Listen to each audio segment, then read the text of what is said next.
Hello everyone, this is Phil Yaeger and welcome to our Facebook Live video for Monday, March 20th. I am down here in South Carolina. How do you know it? Wait, let me go back. There's the picture of the, okay. I'm wearing my orange shirt today. And orange glasses. And I'm not going to show you my orange socks. Got orange socks. Because I would hit my wife Bonnie on the head. All right. I'm here with my wife, Bonni Yaeger. Hello. Last week we went to New York City and we attended the AICPA exam providers meeting. Yeah, AICPA. AICPA, yeah. And we got to meet with the different people who actually make up the exam parts. And also the head of examinations was there, Mike Decker. And we took some notes. And I just want to mention a few things to you that were mentioned. We have notes here. And this is what we found out. First of all, let's talk about the release dates. I know you want your grades immediately. It's just not going to happen this time because they're introducing the Excel spreadsheets, and always they want to establish the validity of them. All right, so they don't want anybody to sue them claiming that they're not working, they're not correct. So they test the validity of them. Because of that, the grades don't get released as quickly.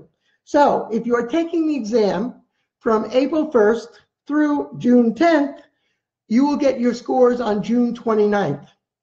If you're taking the exam from July 1st through September 10th, you'll get your grades September 19th. Now, I'm not going to worry about the third one because that's way in the future. But let me just tell you, you say that's a long time. Well, I want to remind you that back in the old days of yesteryear, all right, we took the paper and pencil exam and we did not get our grades for 12 weeks. For 12 weeks, okay? So, you know, I know you want your results immediately, all right, to determine whatever, but please keep in mind, after you take the part of the exam, whatever you take, all right, you don't wait for the results anyway. What you do is you take the next part of the exam, you know, rest a couple of days and then start taking and studying. Don't take it. Start studying for the next part you're going to be studying for. Okay? All right, so those are the release dates.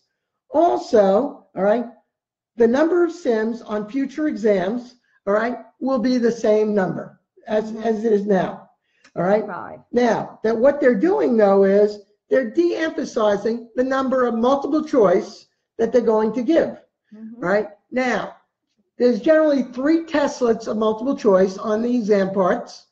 And now they're going to be going down to, they're cutting back to 2 testlets of multiple choice. And they'll be both moderate and difficult. Now, they keep emphasizing that they will not be testing as many multiple choice as they have in the past. And that they try to tell us, to tell our students, all of the providers were there, to emphasize the blueprints and not multiple choice. So anyone that tells you just do multiple choice, or any of these bloggers, whatever, who say, just, oh, don't worry about the blueprints, just do multiple choice. Keep doing them over and over. It's useless. And they said that to us time and time again. Don't keep doing multiple choice. It's a waste of time. Because the old multiple choice that are released to the providers are really based on a lower level of learning, all right? Yeah, where now the new exam is testing on higher level critical learning. Critical thinking. Okay. All right? So remember, all right, you don't have to do thousands of multiple choice. In fact, there are only about 5,000 released questions that we license from the AICPA. And everyone else does. And everyone else does it too. And that's on all 4 parts. And I don't know the number on financial accounting in each one, but the point is, all right, only do those. You don't have to do thousands of multiple choice.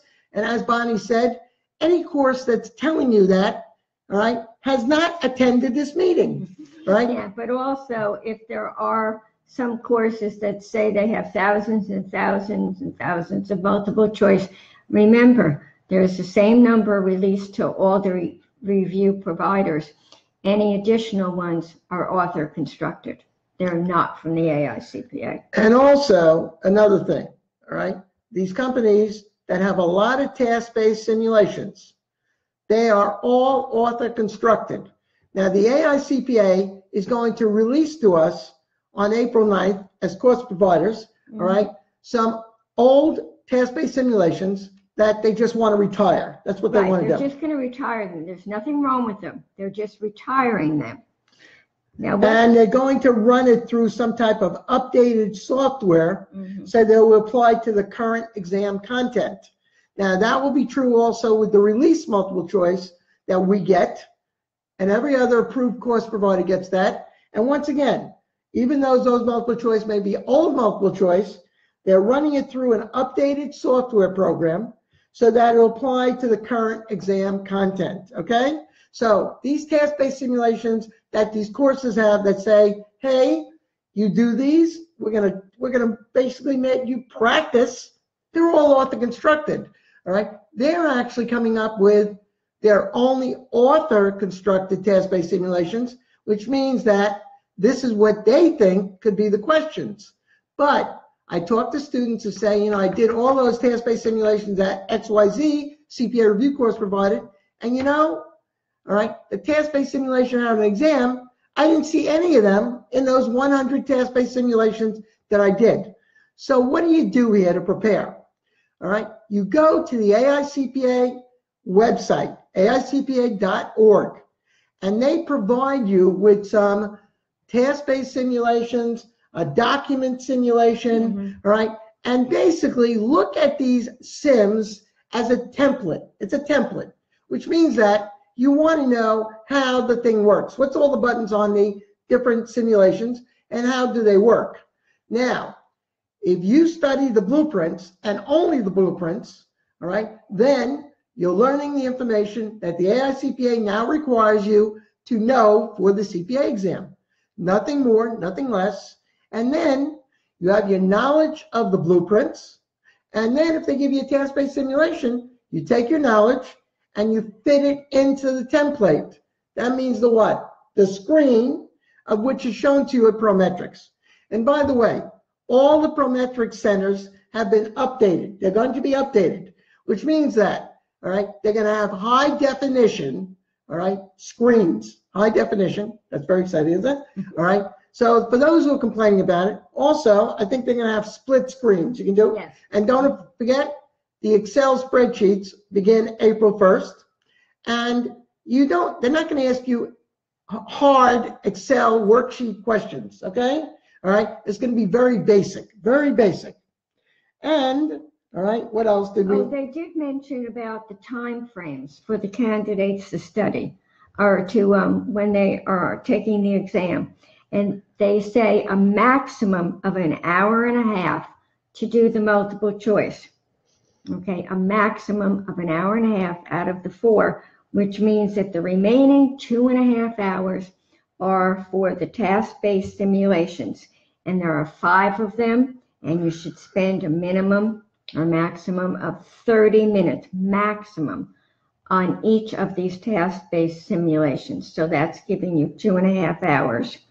And what we like to say is when you get the task-based, you can look at them, all of them at once. Make sure that you answer a little bit, phone is ringing, you answer a little bit of each question. Don't do one simulation and complete it and then leave other things blank. Make sure that you can answer a little bit of each of the task-based simulations.